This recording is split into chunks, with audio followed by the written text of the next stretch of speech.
and the return of the hostages home with no exception.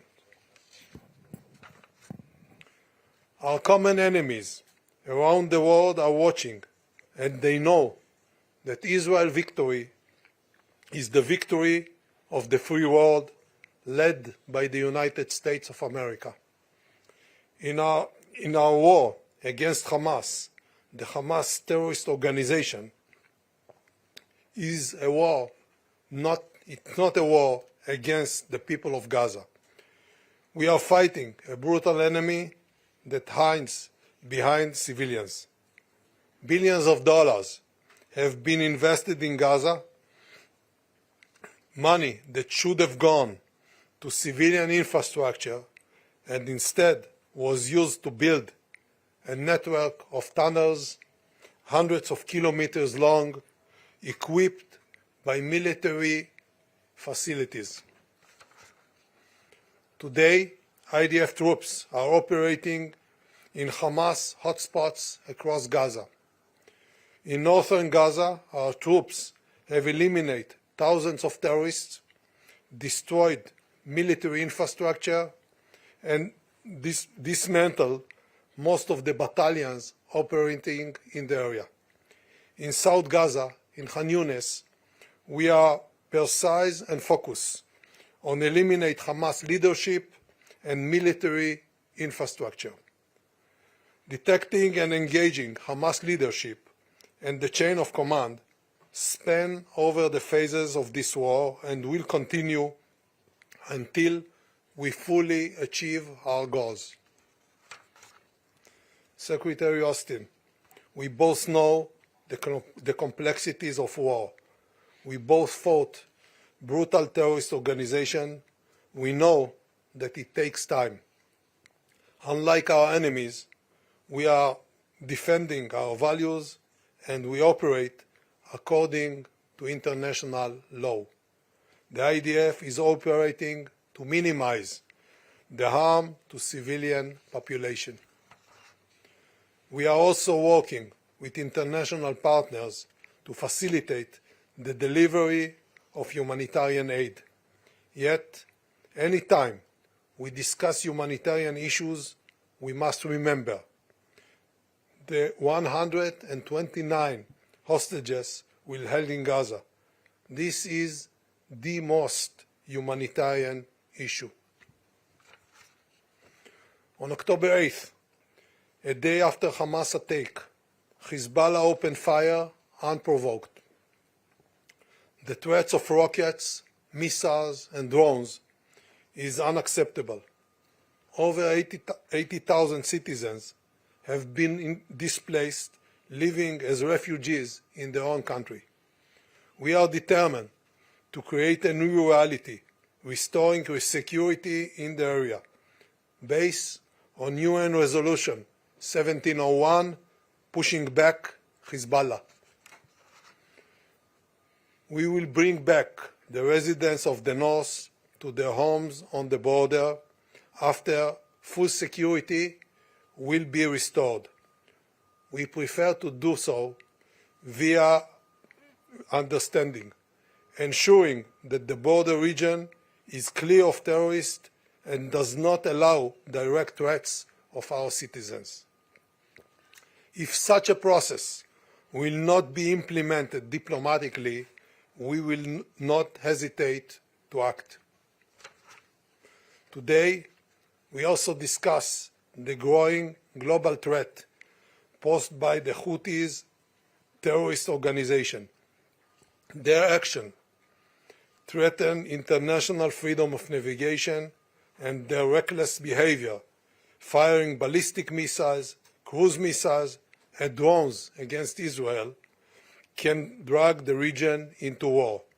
The State of Israel values US leadership, and we will support international efforts. At the same time, we maintain the right to take all the actions necessary to defend our sovereignty and our citizens. Hamas, Hezbollah, and the Houthis are funded, supported, and trained by one source of evil, Iran. And unfortunately, this is only their secondary effort. Iran's major effort is acquiring military nuclear capabilities, and this continues even now. We are aware of their actions, and we are ready to defend ourselves. We must take a stand. The world is watching us now. This includes our enemies, Hamas, Hezbollah, and Iran. The image they see today is powerful as we stand here united. We are resilient and determined, and we will win on every front. Thank you once again, Mr. Secretary. Thank you for coming, and thank you for your support and your friendship. Thank you very much. Well, good afternoon, everybody. Yoav, we've been talking almost daily by phone, so it's good to see you once again in person. And it's good to be back in Israel, even in these difficult days, especially in these difficult days. This is my fourth visit to Israel as Secretary of Defense, and my second time since October 7th. And I know that Israel has been profoundly changed from where you were on October 6th. So I'm here with a clear message. America's support for Israel's security is unshakable. And Israel is not alone. At a time of mourning, a real friend shows up. And I know how terrible these days have been for the Israeli people. And I know that October 7th touched everyone in this small democracy. So let me again extend my deepest condolences to Minister Gadi Eisenkot, who has been sitting Shiva for his 25-year-old son and mourning his nephew after they both fell in Gaza. On October 7th, Hamas committed one of the worst atrocities in the history of modern terrorism. As President Biden said, it was an act of sheer evil. Innocent young people at a concert were massacred. Parents were shot in front of their children. Women were sexually assaulted. Toddlers and Holocaust survivors were taken hostage. And for Hamas, that was just the beginning. Hamas has clearly and loudly spelled out its vision of the future, and it is to repeat October 7th over and over and over again. No country should tolerate such a danger. And Israel has every right to defend itself against a fanatical terrorist group whose stated purpose is to murder Jews and eradicate the Jewish state. Hamas is still holding hostages, including American citizens. Hamas embeds itself and hides itself behind innocent Palestinian civilians. Hamas does not speak for the Palestinian people. And Hamas is determined to doom both Israelis and Palestinians to an unending cycle of suffering and strife. So make no mistake, Hamas should never again be able to project terror from Gaza into the sovereign state of Israel. And we will continue to work together for a safer, more secure future for Israel and a brighter future for the Palestinians. The United States will keep pushing relentlessly for the safe return of hostages in Gaza. And we will continue to help Israel in its efforts to bring them all home. Thanks to the personal leadership of President Biden, we helped to broker a deal that got out more than 100 hostages. But this remains a top priority for the United States from President Biden on down. And we will continue to do everything that we can to bring home every man, every woman, and every child seized by Hamas. Now, the United States has been clear and consistent since Hamas started this war on October 7th. Democracies are stronger and more secure when we uphold the law of war. And as I've said, protecting Palestinian civilians in Gaza is both a moral duty and a strategic imperative. So we will continue to stand up for Israel's bedrock right to defend itself. And we will also continue to urge the protection of civilians during conflict and to increase the flow of humanitarian aid into Gaza. That's important as Israel fights to dismantle the Hamas terrorist infrastructure in Gaza. And it will also be crucial for our work with our allies and partners after the fighting stops. Now, we're working to ensure that this conflict does not escalate beyond Gaza. But as we are driving to stabilize the region, Iran is raising tensions by continuing to support terrorist groups and militias. Attacks by these Iranian proxies threaten the region's citizens and risk a broader conflict. Of course, the United States does not seek war, and we urgently call on Iran to take steps to de-escalate. Now, in my meetings today, I also discussed the need to take urgent action to stabilize the West Bank. Attacks by extremist settlers against the Palestinians in the West Bank must stop. And those committing the violence must be held accountable. Now, we know that the past 72 days have been some of the most painful days in Israel's history. But it would compound this tragedy if all that was waiting for the Israeli people and your Palestinian neighbors at the end of this awful war was more insecurity, fury, and despair. As I've said, Israelis and Palestinians have both paid too bitter a price to just go back to October 6th. So I discussed pathways today toward a future for Gaza after Hamas, based upon the clear principles laid down last month by my friend, Secretary Blinken.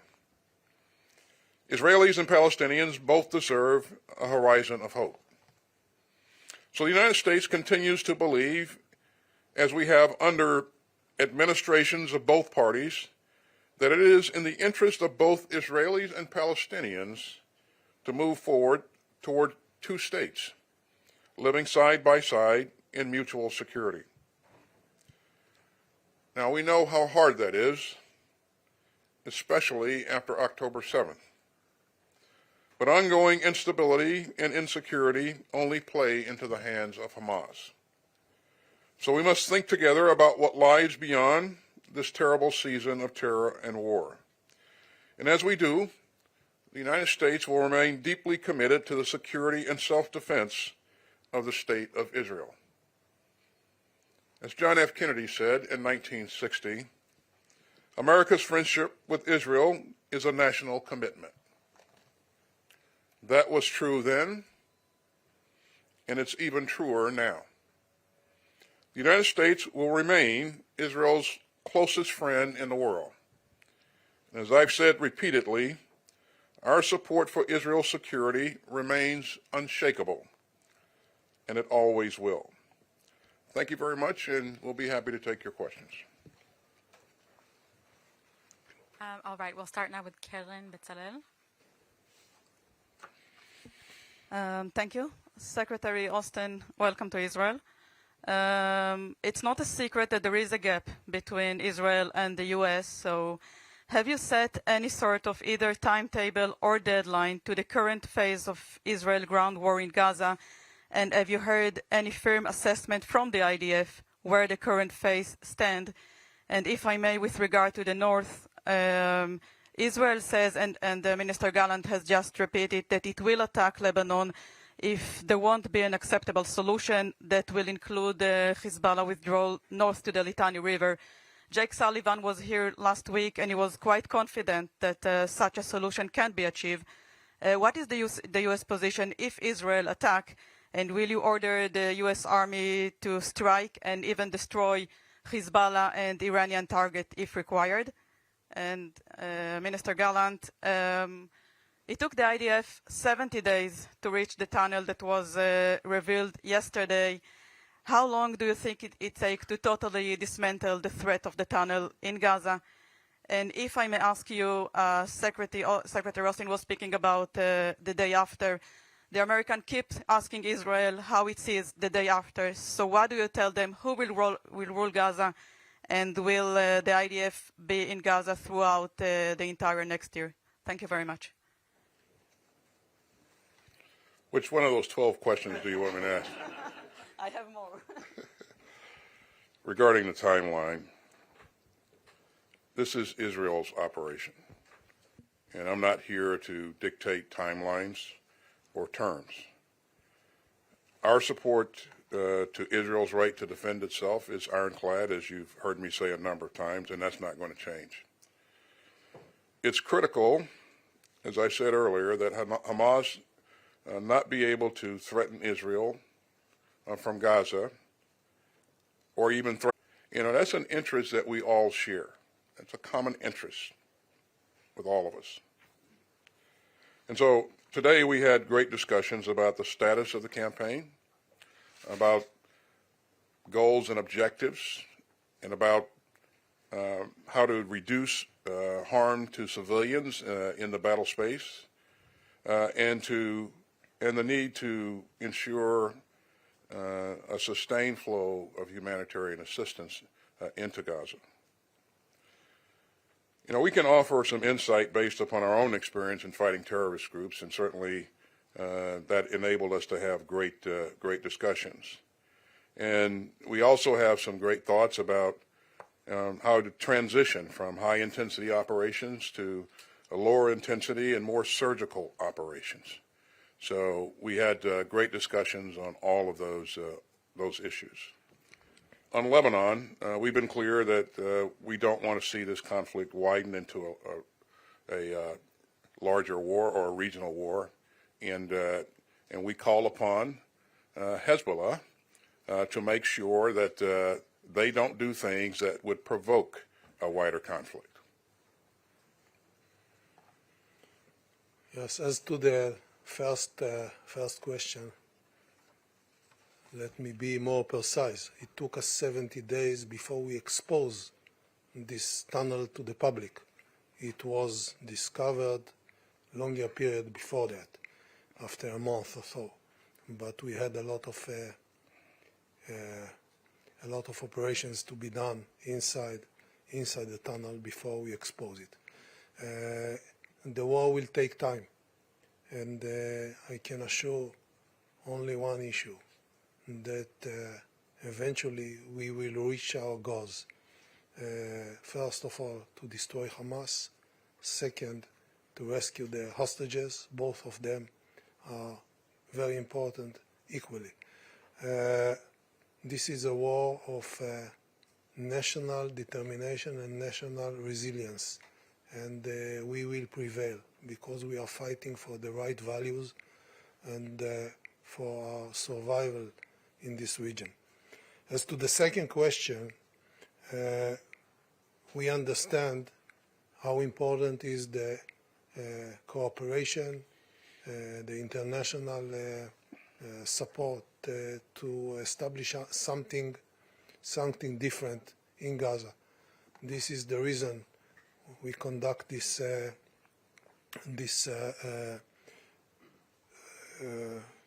talks today, together with Secretary Austin and General Brown and Mr. Satterfield and others, regarding the issues that we have to conduct in Gaza.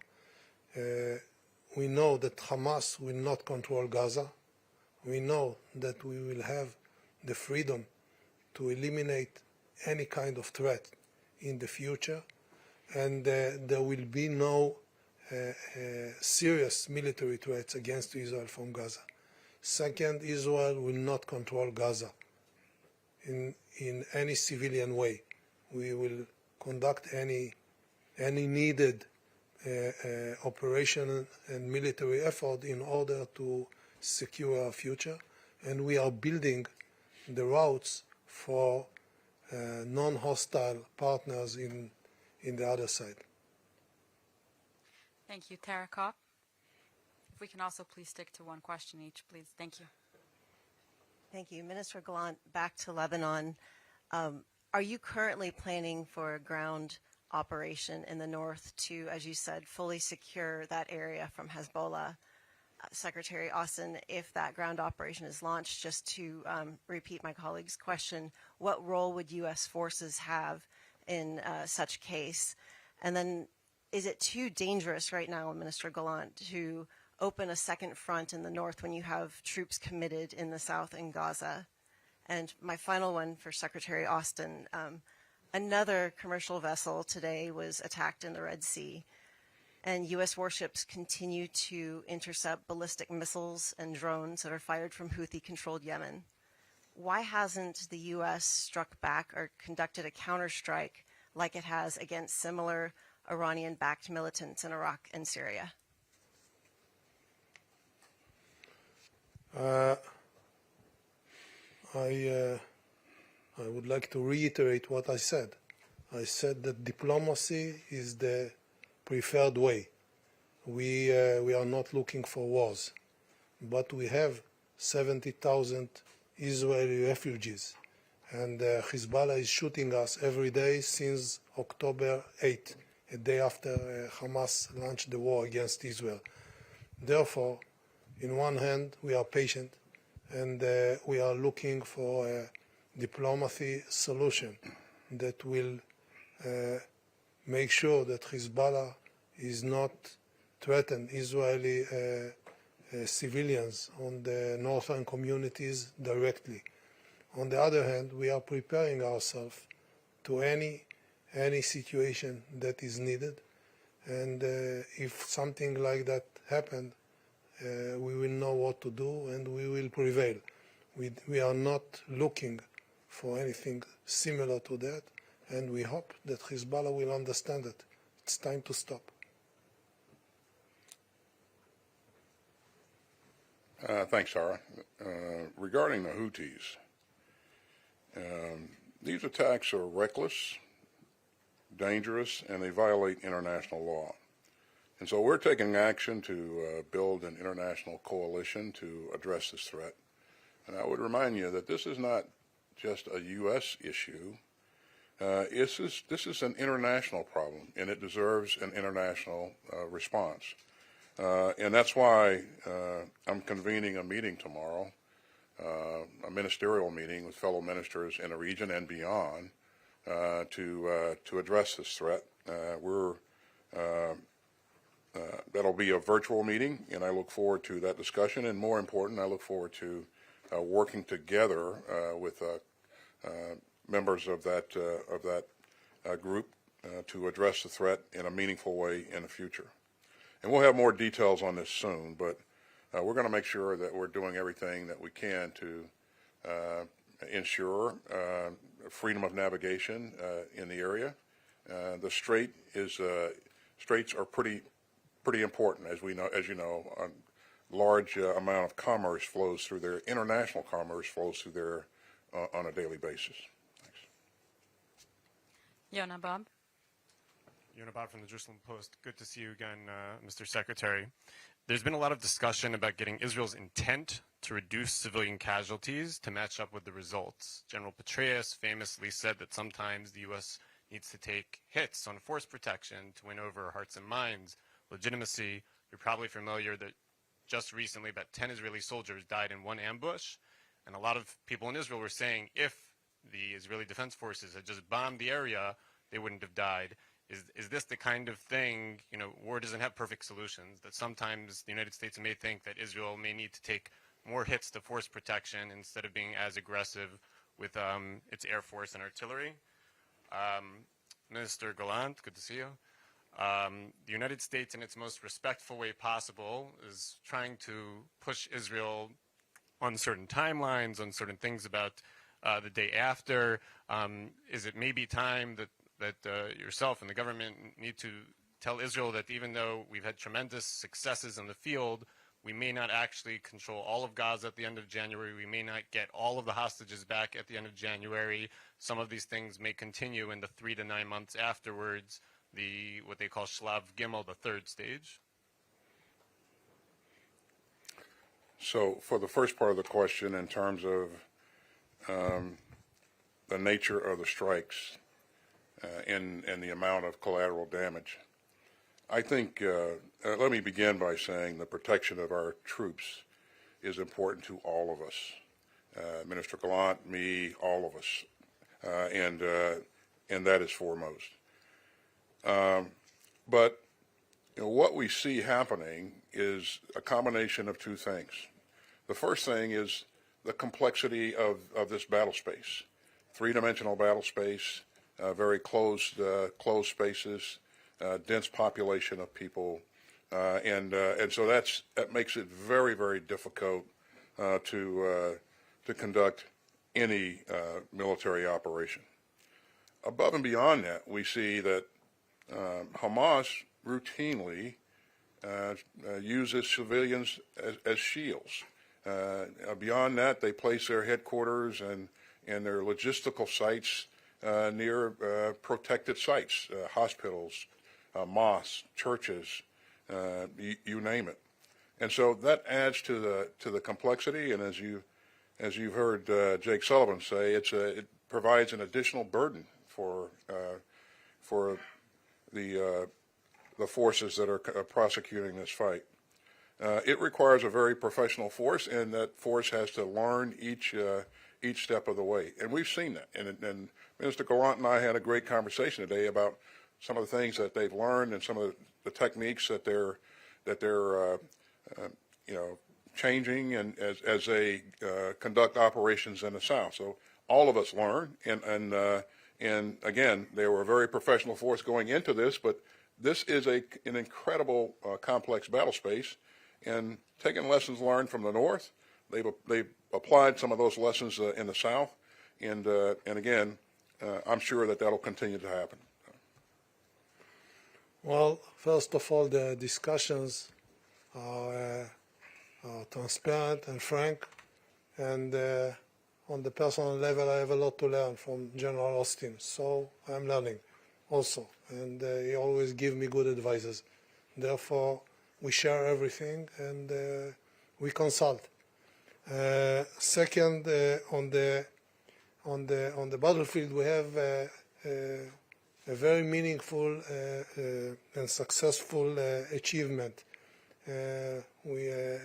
We detect thousands of terrorists, including senior commanders, but not the leadership. The eliminate Hamas leadership is an ongoing goal that will be achieved, hopefully soon, but it will be part of the goals of the war.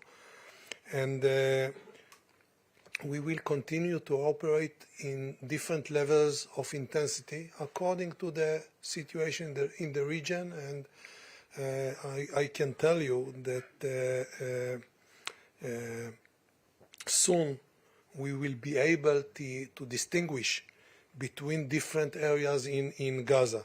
In every area where we achieve our mission, we will be able to transition gradually to the next phase and start working on bringing back local population.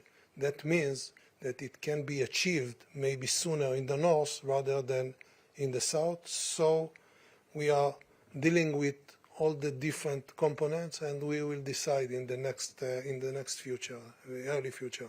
Like in Beit Hanun?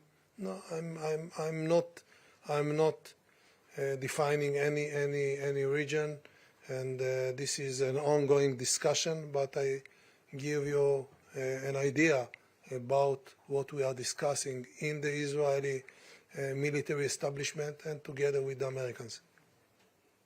Moshe Gaines. Thank you. Moshe Gaines with NBC News. Minister Gallant, what are the benchmarks for moving to the next phase of this war? Does that mean that you have to take out top Hamas leadership to be able to move on? And what specifically is keeping Israel from moving to more precise and targeted operations against Hamas? And then Secretary Austin, based on your experience in Iraq and what you discussed today, what metrics should Israel be using to know that it's the right time to transition from major combat operations? And what are the risks, particularly to civilian protection? And lastly, would you say that Israel is on track for a strategic victory in Gaza? You want me to go first? Always. Okay. Well, Moshe, I will. I'll let Minister Gallant speak to the elements of their campaign and how they're going to conduct operations. But I would tell you that, we all know that any military operation, any large-scale military operation, will have phases to its campaign. And as you go from one phase to the next, your stance shifts a little bit, your activity shifts a little bit because you begin to focus on different things. And what those things are, they'll be defined by the Israelis. But as you transition from one phase to another, it doesn't mean that that doesn't signal an end to the operation. It sometimes means that you're being more precise, you're being more focused on a specific target set. You're doing different things during that campaign. For example, in one phase, you may have higher intensity fighting, both air and ground. In another phase, you may shift a little bit and then provide more humanitarian assistance while still focused on a discrete set of targets. Again, I'm not saying that that's what they would be looking at going forward. I will let the Israelis define their campaign and the phases of the campaign for themselves. But in any operation like this, any campaign, there will be phases, and the most difficult part is as you shift from one phase to the next, making sure that you have everything accounted for and you get it right. So that requires detailed planning and very thoughtful planning. And sir, over to you. Thank you. The goals are the goals for the war. That means that by the end of the war, as long as it takes, we need to make sure that we have our hostages back, that we eliminate the Hamas abilities, and that include destroying Hamas military capability and its ability to govern in Gaza. And it have certain parameters, including the amount of battalions that we need to dismantle, and the chain of command and the supreme military leadership and so forth and so on.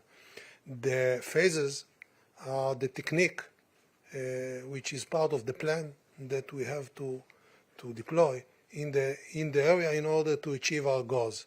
And as Secretary Austin said, this is only the way that we shape our plan in order to achieve the goals. And as it happened in the battlefield, the circumstances are changing. You change your efforts and you do something different in a different phase.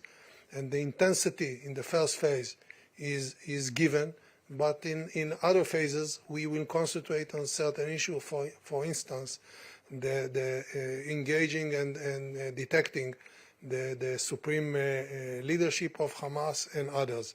So all in all, there is no clock that is running, and we have to obey a certain day. But we need to get to different performances on the ground before we move to the next phase. And I believe that we will find the proper time to do so. And the most important issue, as I mentioned in the beginning, we will prevail. We will dismantle Hamas. Otherwise, we will not be able to exist and live in the way we want to live in this region, because there is a price to deterrence, and they need to know that if they kill or kidnap 1,500 people, including kids and women, this is the end of Hamas. Thank you very much, everyone.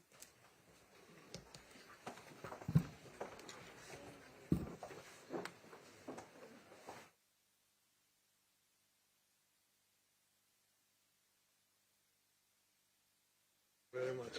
Thank you, Secretary. You help us a lot. Thank you.